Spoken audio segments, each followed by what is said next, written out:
Entonces, bueno, vamos a hablar un poco sobre química verde, ¿sí? Química verde involucra un cambio de paradigma en la obtención de productos químicos, ¿sí? O sea, una receta productiva del pasado involucraba materias primas de cualquier índole, disolver en cualquier solvente, agregar reactivos y auxiliares a gusto, formar productos intermediarios, repetir los pasos 2 a 4 tantas veces hasta obtener el producto deseado, descartar la materia prima usada y residuos, reciclar solventes solo si es viable económicamente. Transportar de todo el mundo el producto, lo que implicaba también una producción centralizada, y diseñar de esa manera los productos para que se almacenen por tiempos largos, y liberar el producto en cualquier ecosistema sin la debida evaluación de efectos a largo plazo. Digamos, lo que se propone es tratar de producir a partir de materias primas renovables, el diseño de productos de mínimo impacto ambiental, ¿sí? Bajo tiempo de residencia, biodegradabilidad, reemplazo de reactivos por catalizadores de larga vida útil, uso de solvente totalmente reciclable y benigno, y usar la mínima cantidad de pasos en el proceso productivo. Y en lo posible, producir en función de la demanda en tiempo real, lo cual vamos a ver que involucra tecnologías, digamos, del palo más bien de la robótica y de la computación, ¿sí? Y les recomiendo mucho, digamos, este libro, ¿sí? De James Clerk, que es uno de los popes, digamos, más importantes de la Green Chemistry, uno de los que se considera fundadores. Bueno, acá hay otras lecturas básicas, sí, digamos, 12 principios de química verde como si fueran una especie de mandanas. A ver, el primero es la prevención de la generación de basura, el segundo el aumento de la eficiencia de procesos, que obviamente están concatenados, el reemplazo de insumos por otros de mayor seguridad, el diseño de productos de menor toxicidad, reducción del uso de auxiliares, racionalización del uso energético, uso de materias primas renovables, menor cantidad de pasos energéticos, uso preferencial de catalizadores, biodegradabilidad de productos, control en tiempo real y prevención de accidentes, ¿sí? Estos 12 principios se pueden reducir a dos grandes grupos que tienen que ver con la prevención de la contaminación, que son los que están marcados en verde, y la seguridad de procesos, que están marcados en rojo, ¿sí?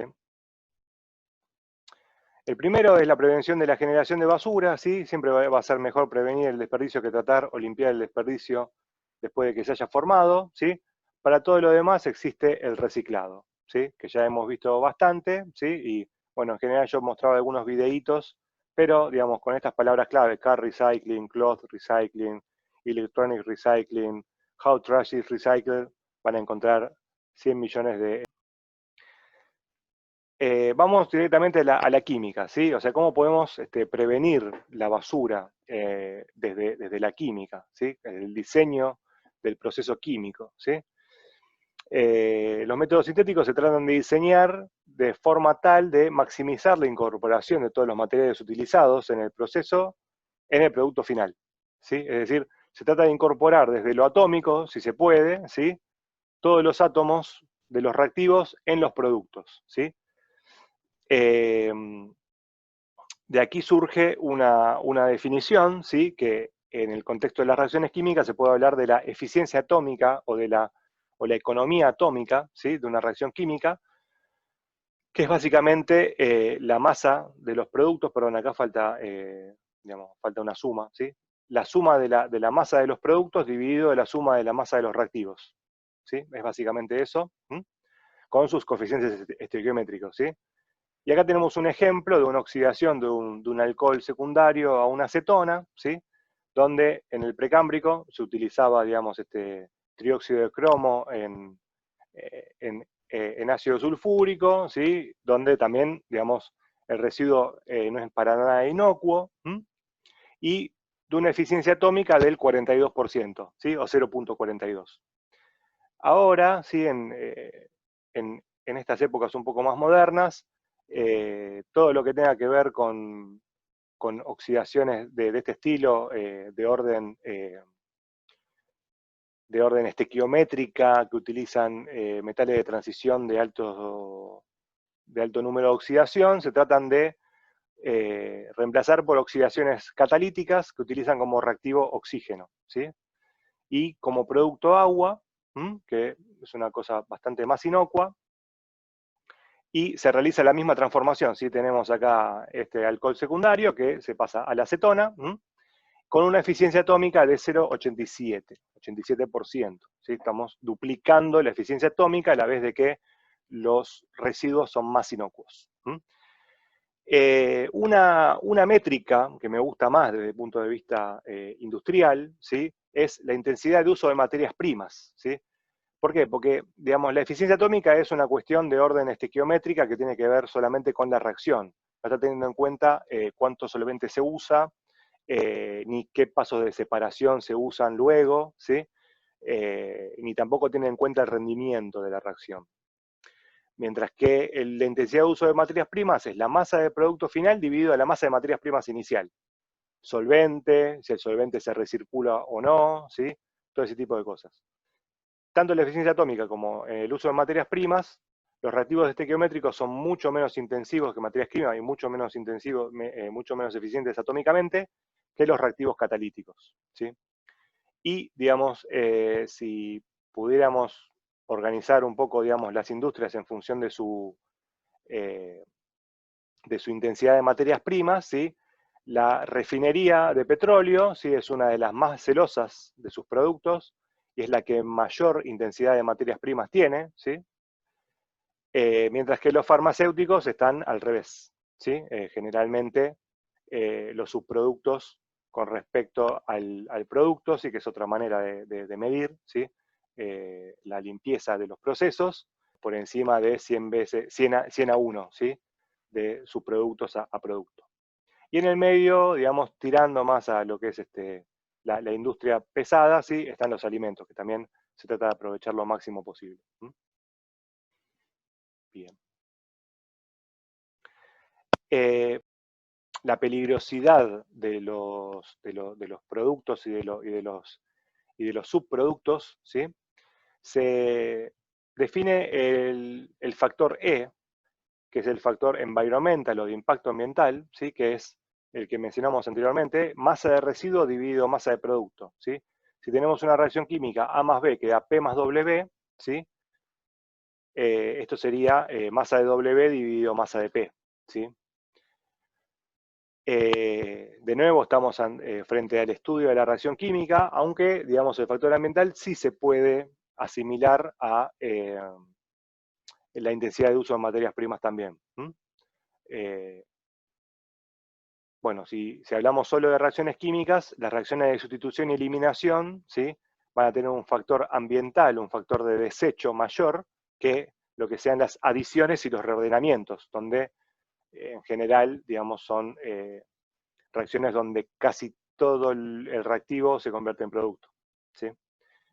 Y, digamos, uno podría ponderar factores de peligrosidad, ¿sí? Como efecto invernadero, consumo de no renovables, potencial de eutrofización, potencial de generar smog químico, ¿sí? En este factor, ¿sí? O sea, se toma como referencia, ¿sí? Digamos, algún compuesto, ¿sí? De una peligrosidad estándar, ¿sí? Y se pondera esta suma de masa de W por estos factores. ¿Sí? Vamos a, les pongo un par de ejemplitos de esto un poquito más. ¿Sí? Acá tenemos una reacción química donde se agrega un carbonilo, ¿sí? A otro carbonilo alfa-beta insaturado, ¿sí? Una adición 1,4 de carbonilo a un compuesto carbonílico alfa-beta insaturado, ¿sí? La vía, digamos, más novedosa en el año 69 era con alquil litio y carbonilo de níquel, que tiene, digamos, una peligrosidad bastante importante, y se usa solamente un carbonilo, lo cual queda carbonilo de níquel dando vueltas. Tiene un factor E bastante bajo, digamos, sin tener en cuenta las peligrosidades, una economía de átomos de 48,9%, casi 50%, y una intensidad de materias primas. Acá, digamos, para poder hacer un buen cálculo de intensidad de materias primas, habría que hacer toda una metadata del paper o del reporte que en general los papers más viejos son un poco más útiles en ese sentido porque son mucho más informativos de cuántos mililitros de solvente se usa, cuántos mililitros de postprocesos también se utilizan, ¿sí? Y también da una especie de 50%, ¿sí? ¿Y qué oportunidades de mejora se pueden encontrar acá? Bueno, se podría inmovilizar el carbonilo de níquel de manera de no tenerlo, digamos, dando vueltas en la reacción, ¿sí? O un cambio de precursor, ¿sí? O sea, en vez de butilitio con carbonilo de níquel, ver de qué otra manera se podría llegar a lograr esta reacción, ¿sí? Bueno, lo que se encontró es que se puede utilizar, por ejemplo, la reacción Unpolum, ¿sí? Que es básicamente utilizar un carbonio, ¿sí? Con azufres, ¿sí? Que luego, digamos, al hacer la adición 1,4, ¿sí? Luego digamos, el ditiol se tiene que destruir de alguna manera. Esa es la desventaja. Y en otras épocas se usaba mercurio, ¿sí? Pero hay una alternativa que es de cloramina T, ¿sí? Donde por ahí la intensidad de materias primas es un poco menor, pero el factor ambiental corregido por toxicidad es 100 veces menor. Entonces, bueno, acá hay que sopesar la peligrosidad del proceso y la eficiencia del proceso, ¿sí? Para poder tomar la decisión última, ¿sí? En general, digamos, los procesos con mercurio están prohibidos por la Convención de Minamata, ¿sí? Que empezó a regir en los 90. Otra oportunidad de mejora para eficiencia de procesos son todo lo que sea separaciones químicas, ¿sí? Digamos, la destilación es la separación química la separación por excelencia, ¿sí? De la industria, y tratar de desarrollar alternativas que no usen calor podría ser que el 80% de estas separaciones, o sea, el 80% de las separaciones en la industria química son dadas por destilaciones, ¿sí? Al vacío, bueno, como sea, pero se requiere utilizar mucho calor, ¿sí? Y los procesos de absorción o de membrana, ¿sí? Que son cosas que están ahí en danza últimamente y que cada vez tienen más fortalezas, ¿sí? Podrían hacernos ahorrar el 90% de la energía utilizada en destilación, ¿sí? Hay convenciones internacionales que digamos, tratan de respaldar este tipo de reemplazos, como la conversión de Rotterdam, ¿sí? Diseñar procesos de menor impacto ambiental también se habló un poquito, ¿sí?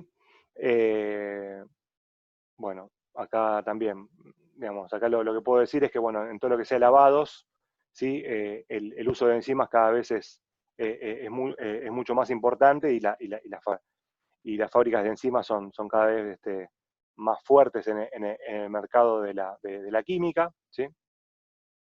Y también, bueno, se podrían utilizar materias primas renovables para hacer los detergentes, ¿sí? Bueno, también en la estación supercrítica también la mencionó Omar, ¿sí? Lo que tiene de bueno el fluido supercrítico es que se puede reutilizar, ¿sí?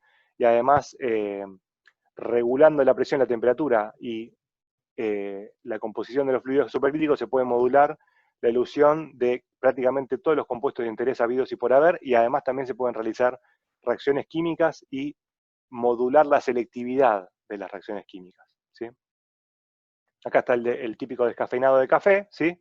Pero el descafeinado de café se puede llevar también a la extracción de principios naturales nutracéuticos, ¿sí? Precursores en química fina, esencias, cosméticos, ¿sí? Vitamina E, se produce palmitato de vitamina A digamos, por reacción en los otros principios nutracéuticos, ¿sí?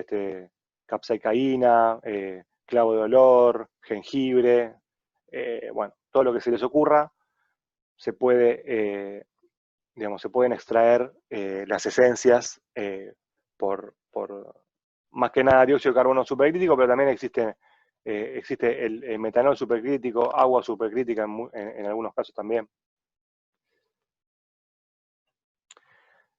Otra forma de disminuir el uso de auxiliares es a través de utilizar reactivos y catalizadores inmovilizados, donde los catalizadores inmovilizados se inmovilizan en sólidos, entonces uno puede meter el reactivo inmovilizado y cuando termina la reacción retirarlo sin necesidad de un paso, de extracción o de separación que involucre el uso de auxiliares, ¿sí? Todo lo que sea inmovilización de reactivos y catalizadores es un área de la química muy, muy, muy potente, digamos, en el siglo XXI, y bueno, hay muchísimo desarrollo al respecto y tiene mucho futuro, ¿sí? Bueno, eficiencia del consumo de energía, digamos, en lo que es alimentos, la tendencia es mínimo tratamiento, ¿sí? Se trata de minimizar, por ejemplo, tiempos de escaldado, donde se utiliza mucha energía, se está atendiendo, hay tendencias al uso de microondas y ultrasonido para acelerar procesos de cocción o de disolución, ¿sí? Eh, y se trata de aumentar la competitividad de procesos, ¿sí? Donde se requiere un diseño hacia la eficiencia energética, ¿sí? Bueno, el uso de materias primas renovables, ¿sí? Eh, es una tendencia también fuertísima, digamos, no solamente porque se está terminando la materia prima fósil, sino porque también hay mucha oportunidad en procesos, en diseño de procesos limpios, ¿sí? Y el uso de materias primas renovables se podría englobar en lo que se denominan biorefinerías, ¿sí? Que son toda la combinación de procesos posibles, ¿sí? Para obtener productos a partir de materias primas renovables, ¿sí?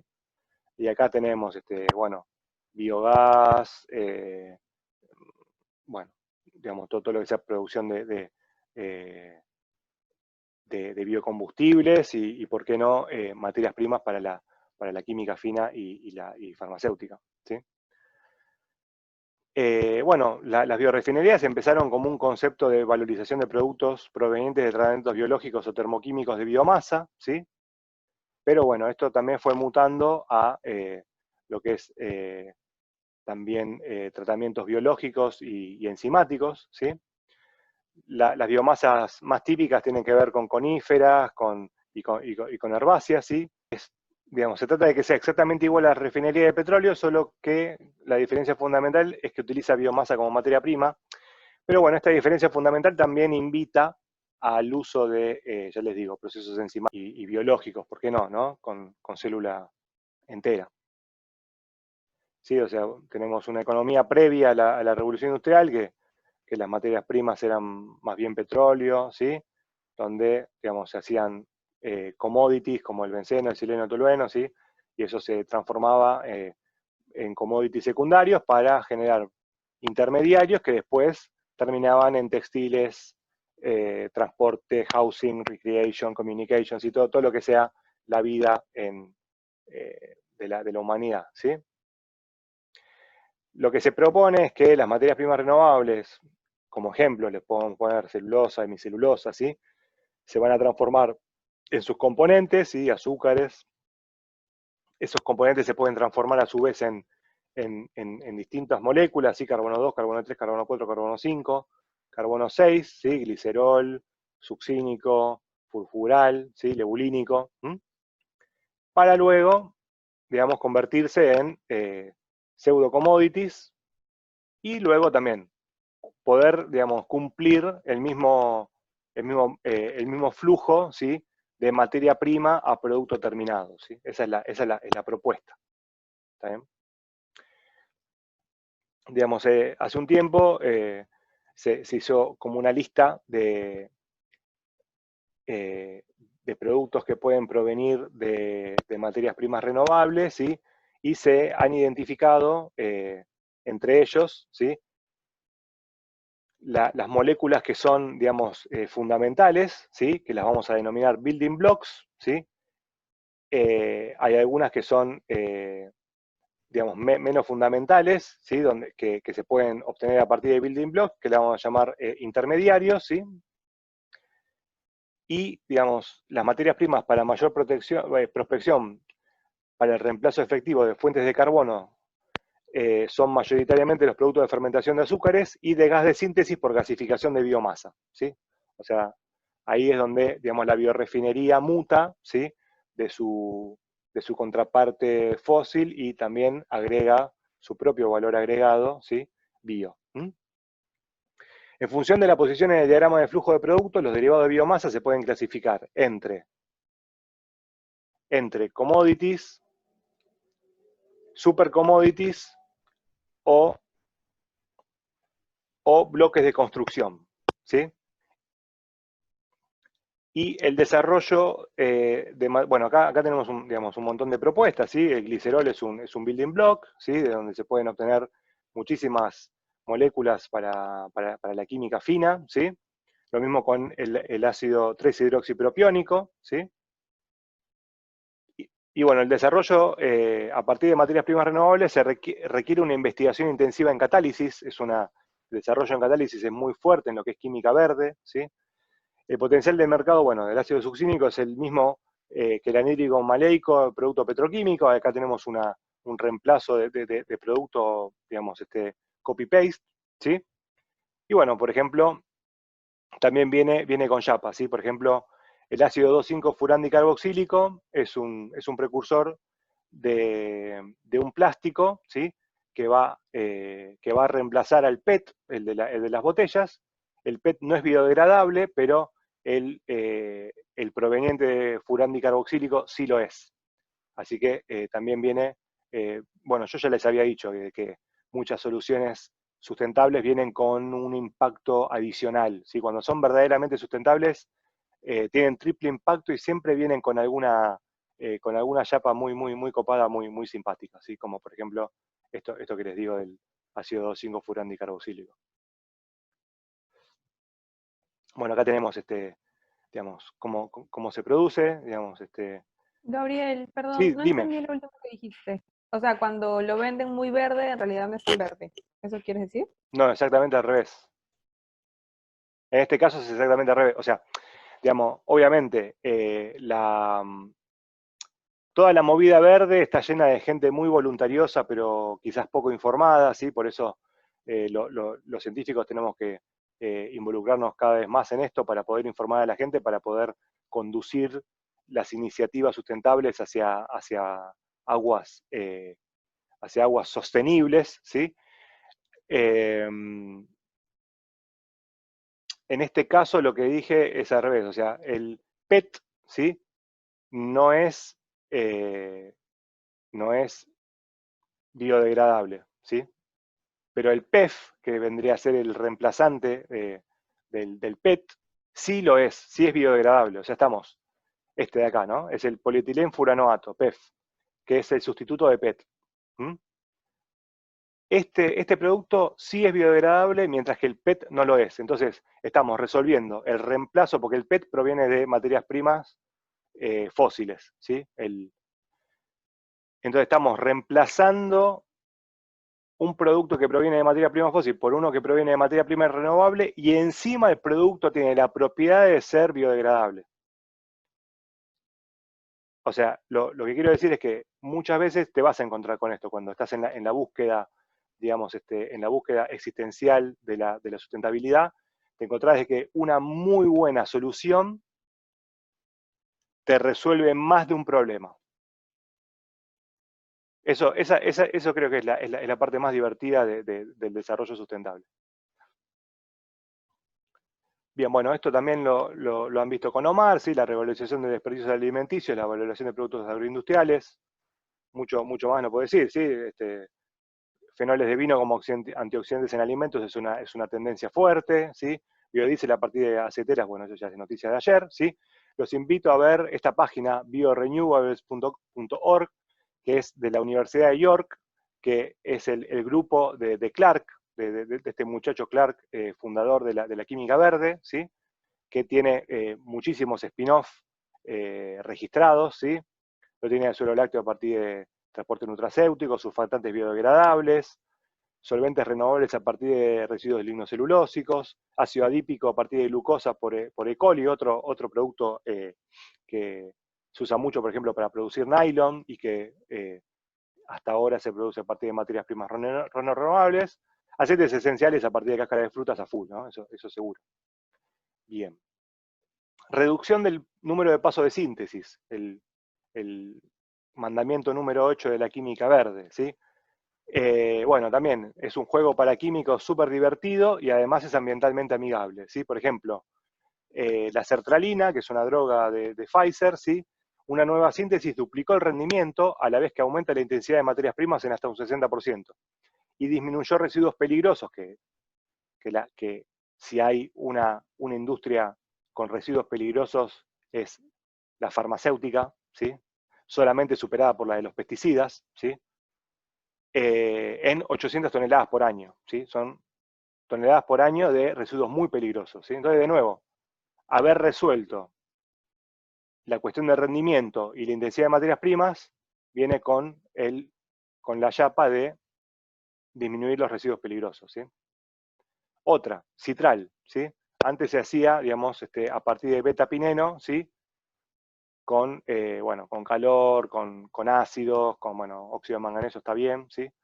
Pero bueno, eran 1, 2, 3, 4 pasos de síntesis. Acá, digamos, hay una síntesis de tipo convergente, ¿sí? Donde hay una, digamos, estas dos moléculas se pueden obtener tranquilamente a partir de materias primas renovables. Se forma eso, digamos, es divergente-convergente, y luego, esto es todo un paso, ¿sí? Esto es todo un paso de reordenamiento que termina en citral, ¿sí? Que se usa mucho como esencia, ¿sí? O sea que son 1, 2, 3 pasos de síntesis, ¿sí? Porque todo esto se hace one pot. Entonces, se disminuyó el número de pasos de síntesis y además se hace a partir de materias primas renovables. Bueno, como les había dicho, sí, el uso de catalizadores también reduce el uso de auxiliares cuando el catalizador es soportado, ¿sí? Catalizador soportado, si reutilizable, 2 veces verde. ¿Mm? Hay un montón de catalizadores que se pueden usar, ¿sí? Un montón de soportes, ¿sí? Acá es toda una química, digamos, súper amplia que da para 3 o 4 materias, ¿sí? Bueno, catalizadores, digamos, también cuando uno habla de catalizadores no tiene que dejar de mencionar las enzimas, ¿sí? Y las enzimas inmovilizadas en particular, de nuevo, ¿sí? Digamos, hay geles donde uno puede pegar liasas, ligasas, isomerasas, hidrolasas, oxidorreductasas, transferasas, ¿sí? Las isomerasas, por ejemplo, digamos, es una de las que más se usa porque está involucrado en el mercado del jarabe de maíz de alta fructosa, ¿sí? Antes se usaban ácidos para transformar sacarosa en glucosa más fructosa, ahora se usa, eh, digamos, bueno, hidrolasas e isomerasas, ¿sí? Para formar mayor glucosa, ¿sí? Pero también uno puede estar involucrado, digamos, en reacciones de síntesis, por ejemplo, una transesterificación de biodiesel, ¿sí? Reacciones Baeyer-Villiger se están usando lipasas, ¿sí? Proteasas para ablandamiento de carnes y en el curtido de cuero, donde generalmente el curtido de cuero se usaba cromo, ahora se está tratando de pasarse a hidrolasas enzimáticas.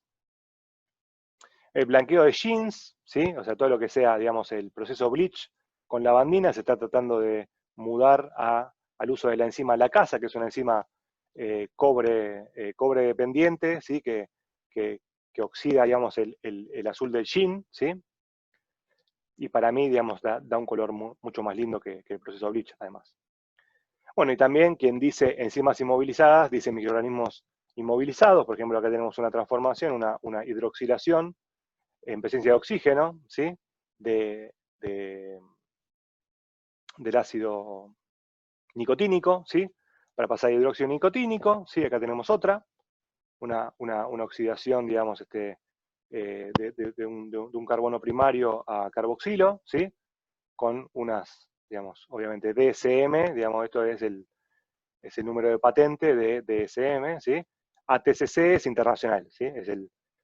Digamos, la tipificación internacional de los bichitos que también tienen su dueño, tienen su copyright, ¿sí?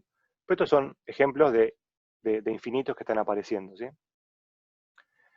Entonces, bueno, la biotecnología es química verde, en general, ¿sí? Son catálisis a temperaturas moderadas, ¿sí? Tienen alta especificidad, ¿sí? Eso involucra menos paso de síntesis, las materias primas son renovables, y se revalorizan residuos orgánicos en el proceso también, ¿sí? Obviamente la producción de quesos, la producción de pan, la producción de birra, son procesos biotecnológicos ancestrales, y muchas biotecnologías son producción de cerveza modificada.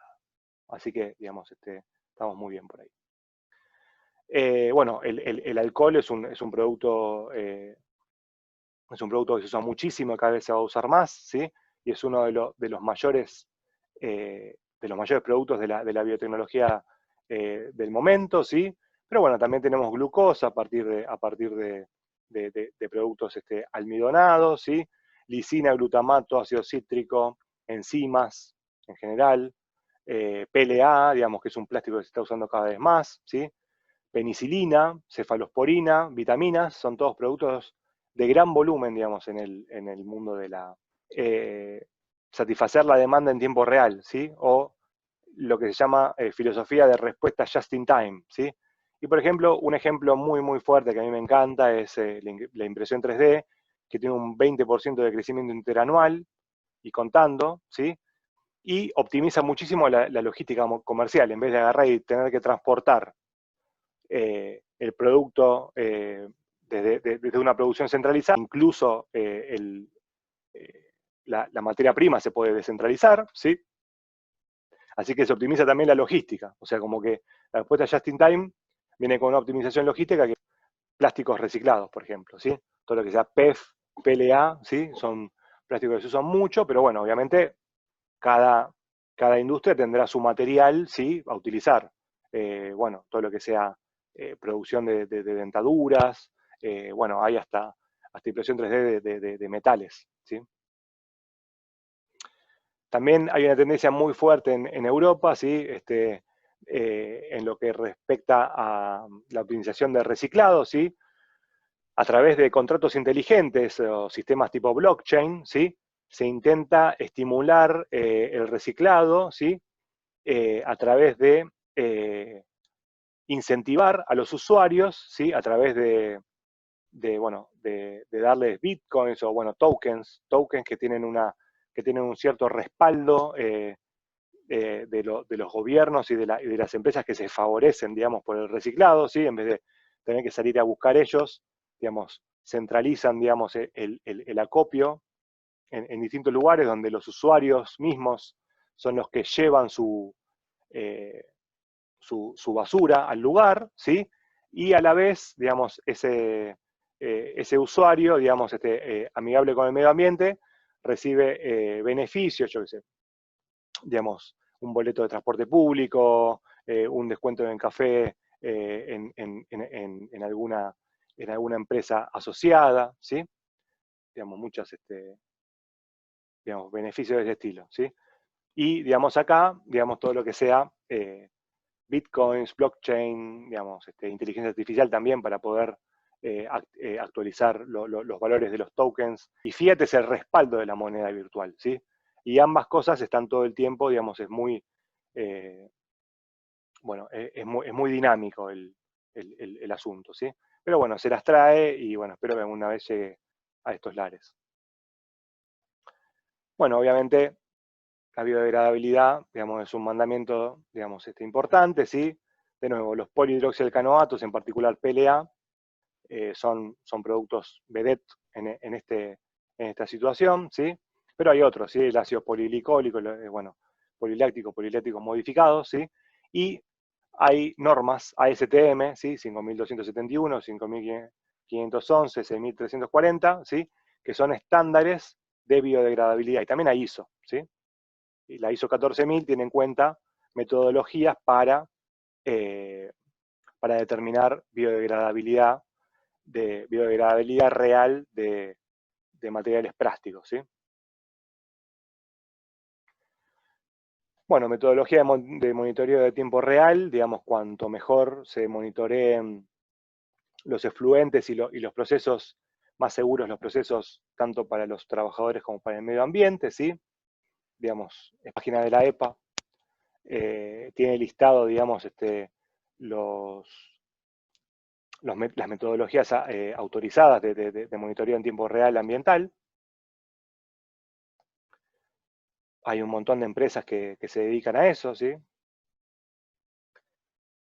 Y bueno, por ahí quería hacer un pequeño, digamos, una pequeña mención, ¿sí? O sea, cómo hacer para, una vez que tenemos separado el metal del vidrio, del papel, del plástico, cómo separar los plásticos entre sí, ¿sí? Que es un problema, digamos, bastante importante, digamos, y que, digamos, por suerte está solucionado a través de la tecnología de reflexión infrarroja cercana, NIR, que se utiliza para seleccionar películas, fibras, PET, HDPE o plásticos mixtos, ¿sí? O sea, tiene una muy buena resolución, ¿sí?